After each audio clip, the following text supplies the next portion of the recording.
Demand for a Constituent Assembly. It was in 1934 that the idea of a Constituent Assembly for India was put forward for the first time by M.N. Roy, a pioneer of communist movement in India. 1935, the Indian National Congress, INC, for the first time, officially demanded a Constituent Assembly to frame the Constitution of India. In 1938, Jawaharlal Nehru, on behalf of the INC, declared that the Constitution of Free India must be framed, without outside interference, by a Constituent Assembly elected on the basis of adult franchise. The demand was finally accepted in principle by the British government in what is known as the August Offer of 1940. In 1942, Sir Stafford Cripps, a member of the cabinet, came to India with a draft proposal of the British government on the framing of an independent constitution to be adopted after the World War II. The Cripps proposals were rejected by the Muslim League, which wanted India to be divided into two autonomous states with two separate constituent assemblies.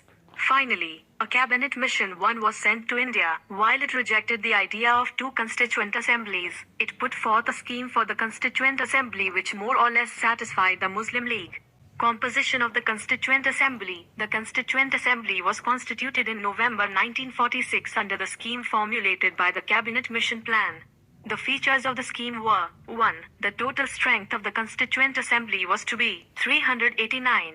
Of these, 296 seats were to be allotted to British India and 93 seats to the princely states. Out of 296 seats allotted to the British India, 292 members were to be drawn from the 11 governors' provinces 2 and 4 from the 4 chief commissioners' provinces 3, 1 from each. 2. Each province and princely state, or group of states in case of small states, were to be allotted seats in proportion to their respective population. Roughly, 1 seat was to be allotted for every million population. 3. Seats allocated to each British province were to be divided among the 3 principal communities, Muslims, Sikhs and general, all except Muslims and Sikhs, in proportion to their population. 4. The representatives of each community were to be elected by members of that community in the Provincial Legislative Assembly, and voting was to be by the method of proportional representation by means of single transferable vote. 5. The representatives of the princely states were to be nominated by the heads of the princely states. It is, thus, clear that the Constituent Assembly was to be a partly elected and partly nominated body. Moreover, the members were to be indirectly elected by the members of the provincial assemblies, who themselves were elected on a limited franchise for. The elections to the Constituent Assembly, for 296 seats allotted to the British Indian provinces, were held in July to August 1946. The Indian National Congress won 208 seats, the Muslim League 73 seats, and the small groups and independents got the remaining 15 seats. However, the 93 seats allotted to the princely states were not filled as they decided to stay away from the Constituent Assembly. Although the Constituent Assembly was not directly elected by the people of India on the basis of adult franchise, the Assembly comprised representatives of all sections of the Indian society: Hindus, Muslims, Sikhs, Parsis, Anglo-Indians, Indian Christians, SCs, STs, including women of all these sections. The Assembly included all important personalities of India at that time, with the exception of Mahatma Gandhi. Working of the Constituent Assembly. The Constituent Assembly held its first meeting on December 9, 1946. The Muslim League boycotted the meeting and insisted on a separate state of Pakistan. The meeting was, thus, attended by only 211 members. Dr. Satchidananda Sinha, the oldest member, was elected as the temporary president of the Assembly. Following the French practice, later, Dr. Rajendra Prasad was elected as the president of the Assembly. Similarly, both H.C. Mukherjee and V.T. Krishnamachari were elected as the vice presidents of the Assembly. In other words, the Assembly had 2 vice presidents. Objectives Resolution. On December 13, 1946, Jawaharlal Nehru moved the Historic Objectives Resolution in the Assembly. It laid down the fundamentals and philosophy of the constitutional structure. It read: 1. This Constituent Assembly declares its firm and solemn resolve to proclaim India as an independent sovereign republic and to draw up for her future governance a constitution. 2. Wherein the territories that now comprise British India, the territories that now form the Indian states, and such other parts of India as are outside India, and the states as well as other territories as are willing to be constituted into the independent sovereign India, shall be a union of them all. And 3. wherein the said territories, whether with their present boundaries or with such others as may be determined by the Constituent Assembly and thereafter according to the law of the Constitution, shall possess and retain the status of autonomous units together with residuary powers and exercise all powers and functions of government and administration save and except such powers and functions as are vested in or assigned to the Union or as are inherent or implied in the Union or resulting therefrom, and 4. Wherein all power and authority of the sovereign independent India, its constituent parts and organs of government are derived from the people, and 5. Wherein shall be guaranteed and secured to all the people of India justice, social, economic and political, equality of status of opportunity, and before the law, freedom of thought, expression, belief, faith, worship, vocation, association and action, subject to law and public morality, and 6. Wherein adequate safeguards shall be provided for minorities, backward and tribal areas, and depressed and other backward classes, and 7. Whereby shall be maintained the integrity of the territory of the Republic and its sovereign rights on land, sea and air according to justice and the law of civilized nations, and 8. This ancient land attains its rightful and honored place in the world and makes its full and willing contribution to the promotion of world peace and the welfare of mankind. This resolution was unanimously adopted by the Assembly on January 22, 1947. It influenced the eventual shaping of the Constitution through all its subsequent stages. Its modified version forms the preamble of the present Constitution. Changes by the Independence Act. The representatives of the princely states, who had stayed away from the Constituent Assembly, gradually joined it. On April 28, 1947, representatives of the 6 states 5 were part of the Assembly. After the acceptance of the Mountbatten Plan of June 3, 1947, for the partition of the country, the representatives of most of the other princely states took their seats in the Assembly. The members of the Muslim League from the Indian Dominion also entered the Assembly. The Indian Independence Act of 1947 made the following 3 changes in the position of the Assembly. 1. The Assembly was made a fully sovereign body, which could frame any constitution it pleased. The Act empowered the Assembly to abrogate or alter any law made by the British Parliament in relation to India. 2. The Assembly also became a legislative body. In other words, 2 separate functions were assigned to the Assembly, that is, making of the Constitution for Free India and enacting of ordinary laws for the country. These 2 tasks were to be performed on separate days. Thus, the Assembly became the first Parliament of Free India, Dominion Legislature. Whenever the Assembly met as the constituent body, it was chaired by Drive Rajendra Prasad, and when it met as the Legislative Body 6, it was chaired by G.V. Mavlankar. These 2 functions continued till November 26, 1949, when the task of making the constitution was over. 3. The Muslim League members, hailing from the areas 7, included in the Pakistan, withdrew from the Constituent Assembly for India. Consequently, the total strength of the Assembly came down to 299 as against 389 originally fixed in 1946 under the Cabinet Mission Plan. The strength of the Indian provinces, formerly British provinces, was reduced from 296 to 229 and those of the princely states from 93 to 70. The state-wise membership of the Assembly as on December 31, 1947, is shown in Table 2.4 of this chapter. Other functions performed. In addition to the making of the Constitution and enacting of ordinary laws, the Constituent Assembly also performed the following functions. 1. It ratified the India's membership of the Commonwealth in May 1949. 2. It adopted the national flag on July 22, 1947. 3. It adopted the national anthem on January 24, 1950. 4. It adopted the national song on January 24, 1950. 5. It elected Dr. Rajendra Prasad as the first President of India on January 24, 1950. In all, the Constituent Assembly had 11 sessions over 2 years, 11 months and 18 days.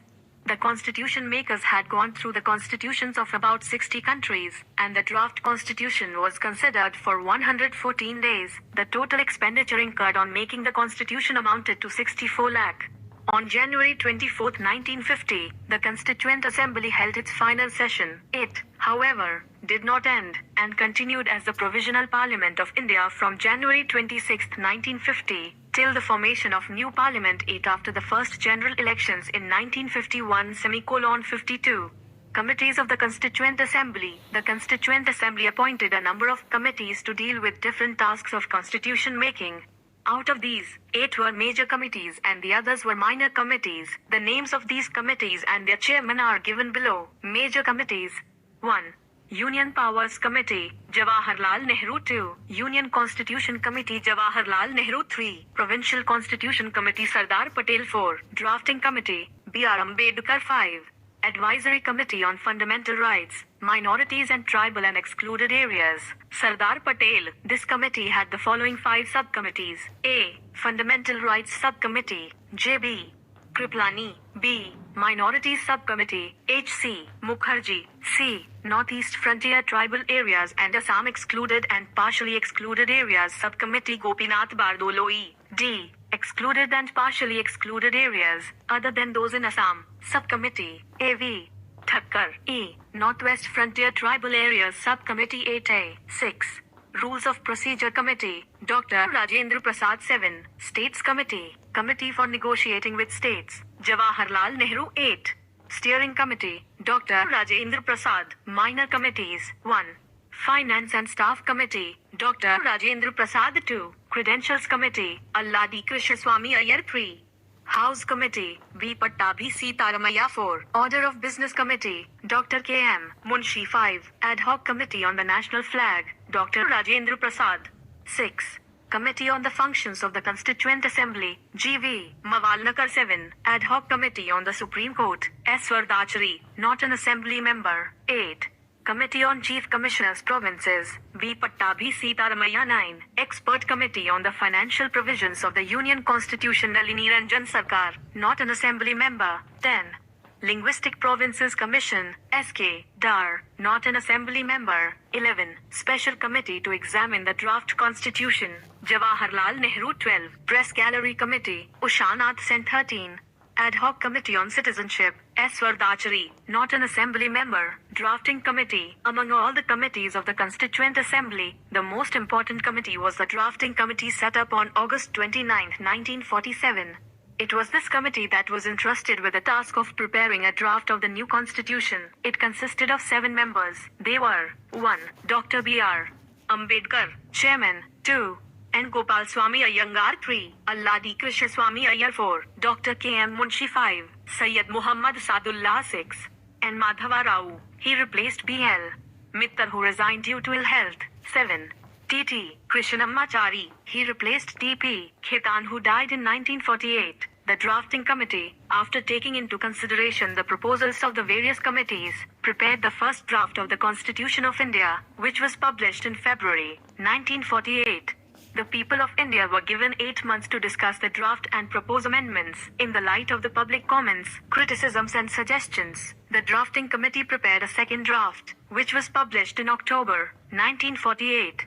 The Drafting Committee took less than 6 months to prepare its draft. In all, it sat only for 141 days. Enactment of the Constitution. Dr. B.R. Ambedkar introduced the final draft of the Constitution in the Assembly on November 4, 1948. First reading.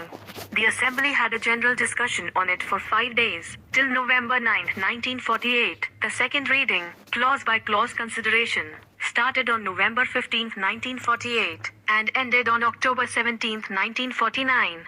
During this stage, as many as 7,653 amendments were proposed and 2,473 were actually discussed in the Assembly. The third reading of the draft started on November 14, 1949. Dr. B.R. Ambedkar moved a motion, the Constitution as settled by the Assembly be passed. The motion on draft Constitution was declared as passed on November 26, 1949, and received the signatures of the members and the President. Out of a total 299 members of the Assembly, only 284 were actually present on that day and signed the Constitution. This is also the date mentioned in the preamble as the date on which the people of India in the Constituent Assembly adopted, enacted and gave to themselves this Constitution. The Constitution as adopted on November 26, 1949, contained a preamble, 395 articles and 8 schedules. The preamble was enacted after the entire Constitution was already enacted. Dr. B.R. Ambedkar, the then Law Minister, piloted the draft Constitution in the Assembly. He took a very prominent part in the deliberations of the Assembly. He was known for his logical, forceful and persuasive arguments on the floor of the Assembly. He is recognized as the father of the Constitution of India. This brilliant writer, constitutional expert, undisputed leader of the scheduled castes and the chief architect of the Constitution of India is also known as a modern Manu. Enforcement of the Constitution. Some provisions of the Constitution pertaining to citizenship, elections, provisional parliament, temporary and transitional provisions, and short title contained in Articles 5, 6, 7, 8, 9, 60, 324, 366, 367, 379, 380, 388, 391, 392 and 393 came into force on November 26, 1949, itself. The remaining provisions, the major part, of the Constitution came into force on January 26, 1950. This day is referred to in the Constitution as the date of its commencement, and celebrated as the Republic Day. January 26th was specifically chosen as the date of commencement of the Constitution because of its historical importance. It was on this day in 1930 that Purna Swaraj Day was celebrated, following the resolution of the Lahore Session, December 1929, of the INC. With the commencement of the Constitution, the Indian Independence Act of 1947 and the Government of India Act of 1935, with all enactments amending or supplementing the latter act, were repealed. The abolition of Privy Council Jurisdiction Act, 1949, was however continued. Experts Committee of the Congress, while elections to the Constituent Assembly were still in progress. On July 8, 1946, the Congress Party, Indian National Congress, appointed an experts committee for the purpose of preparing material for the Constituent Assembly. This committee consisted of the following members: 8p. 1. Jawaharlal Nehru, Chairman. 2. M. Asaf Ali 3. K.M. Munshi 4. N. Gopalaswamy Iyengar 5. K.T. Shah 6. D.R. Gadgil 7. Humayun Kabir 8. K. Santanam later. On the chairman's proposal, it was resolved that Krishna Kriplani be co-opted as member and convener of the committee. The committee had two sittings, the first at New Delhi from July 20th to 22, 1946, and the second at Bombay from August 15th to 17, 1946. Apart from a number of notes prepared by its members, the committee discussed the procedure to be adopted by the Constituent Assembly, the question of the appointment of various committees, and the draft of a resolution on the objectives of the Constitution to be moved during the first session of the Constituent Assembly (HC). On the role played by this committee in the making of the Constitution, Granville Austin, a British constitutional expert, observed, "It was the Congress Experts Committee that set India on the road to her present Constitution." The committee members, working within the framework of the Cabinet Mission Scheme, made general suggestions about autonomous areas, the powers of provincial governments and the centre, and about such issues as the princely states and the amending power. They also drafted a resolution, closely resembling the Objectives Resolution Point 8D, criticism of the Constituent Assembly. The critics have criticized the Constituent Assembly on various grounds. These are as follows. 1. Not a representative body. The critics have argued that the Constituent Assembly was not a representative body as its members were not directly elected by the people of India on the basis of universal adult franchise. 2. Not a sovereign body. The critics maintained that the Constituent Assembly was not a sovereign body as it was created by the proposals of the British government. Further, they said that the Assembly held its sessions with the permission of the British government. 3. Time-consuming. According to the critics, the Constituent Assembly took unduly long time to make the Constitution. They stated that the framers of the American Constitution took only 4 months to complete their work. In this context, Naziruddin Ahmad, a member of the Constituent Assembly, coined a new name for the drafting committee to show his contempt for it. He called it a drifting committee. 4. Dominated by Congress. The critics charged that the Constituent Assembly was dominated by the Congress Party. Granville Austin, an American constitutional expert, remarked, "The Constituent Assembly was a one-party body in an essentially one-party country. The Assembly was the Congress and the Congress was India. 9. 5. Loyal politician domination. It is also maintained by the critics that the Constituent Assembly was dominated by lawyers and politicians. They pointed out that other sections of the society were not sufficiently represented. This, to them, is the main reason for the bulkiness and complicated language of the Constitution. 6. Dominated by Hindus. According to some critics, the Constituent Assembly was a Hindu-dominated body. Lord Viscount Simon called it a body of Hindus. Similarly, Winston Churchill commented that the Constituent Assembly represented only one major community in India. 1. Elephant was adopted as the symbol, seal, of the Constituent Assembly. 2. Sir B.N. Rao was appointed as the constitutional advisor, legal advisor, to the Constituent Assembly. 3. H.V.R. Iyengar was the secretary to the Constituent Assembly. 4. S.N. Mukherjee was the chief draftsman of the Constitution in the Constituent Assembly. 5. Prem Bihari Narendra Raizada was the calligrapher of the Indian Constitution. The original Constitution was handwritten by him in a flowing italic style. 6. The original version was beautified and decorated by artists from Shantiniketan including Nandalal Bose and Biohar Ram Manohar Sinha. 7. Biohar Ram Manohar Sinha illuminated, beautified and ornamented the original preamble calligraphed by Prem Bihari Narendra Raizada. 8. The calligraphy of the Hindi version of the original Constitution was done by Vasant Krishan Vaidya and elegantly decorated and illuminated by Nandalal Bose. Hindi text of the Constitution. Originally, the Constitution of India did not make any provision with respect to an authoritative text of the Constitution in the Hindi language. Later, a provision in this regard was made by the 58th Constitutional Amendment Act of 19878F. This amendment inserted a new Article 394A in the last part of the Constitution, i.e. Part 22(8)(g). This article contains the following provisions. 1. The President shall cause to be published under his authority, I. the translation of the Constitution in Hindi language. The modifications which are necessary to bring it in conformity with the language, style and terminology adopted in the authoritative texts of the central acts in Hindi can be made in it. All the amendments of the Constitution made before such publication should be incorporated in it. 2. The translation in Hindi of every amendment of the Constitution made in English. 2. The translation of the Constitution and its every amendment published shall be construed to have the same meaning as the original text in English. If any difficulty arises in this matter, the President shall cause the Hindi text to be revised suitably. 3.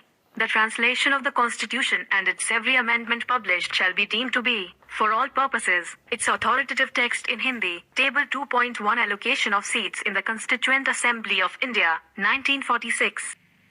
SL. Number. Areas seats. 1. British Indian Provinces 11292. 2. Princely States Indian States 93.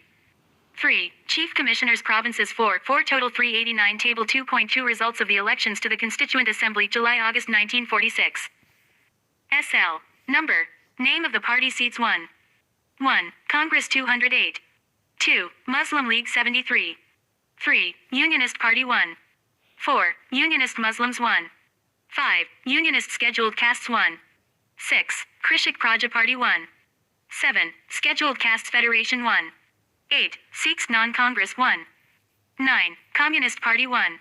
10. Independents 8 total 296. Table 2.3 Community-wise representation in the Constituent Assembly 1946. SL. Number. Community strength. 1. Hindus 163. 2. Muslims 80. 3. Scheduled castes 31. 4. Indian Christians 6. 5. Backward tribes 6. 6. Sikhs 4. 7. Anglo-Indians 3. 8. Parsis 3 total 296.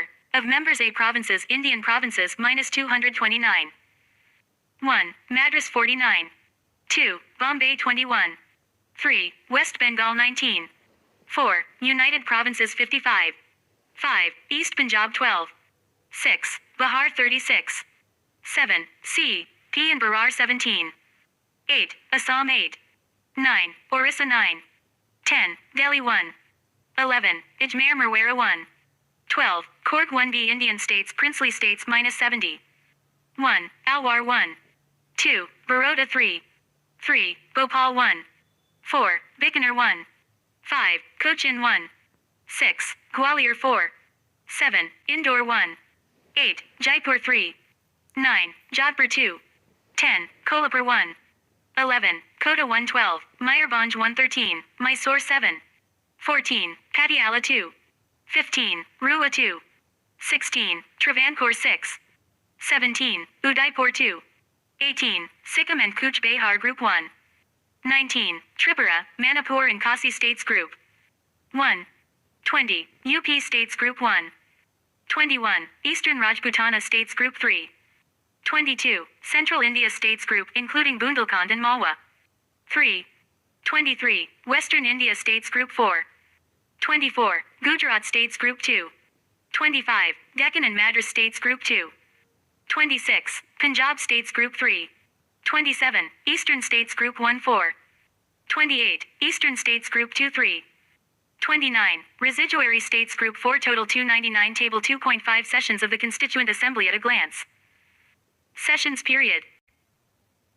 First session December 9 to 23, 1946. Second session January 20 to 25, 1947. Third session April 28 to May 2, 1947. Fourth session July 14 to 31, 1947. Fifth session August 14 to 30, 1947. Sixth session January 27, 1948. Seventh session November 4, 1948 to January 8, 1949. Eighth session May 16 to June 16, 1949. Ninth session July 30th to September 18th, 1949. 10th session October 6 to 17, 1949. 11th session November 14 to 26, 1949.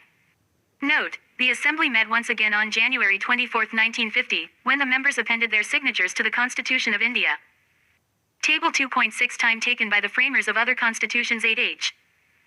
SL. No. Country number of articles. Working period. Time taken. 1 USA 7 May 25, 1787 to September 17. 1787. Less than 4 months. 2 Canada 147 October 10, 1864 to March 1867. About 2 years and 6 months. 3 Australia 128 March 1891 to July 9, 1900. About 9 years. 4 South Africa 153 October 1908 to September 20th. 1909. 1 year. Table 2.7. Articles related to short title, commencement, Hindi text and repeals at a glance. Article number. Subject matter. 393. Short title. 394. Commencement. 394A. Authoritative text in the Hindi language. 395. Repeals.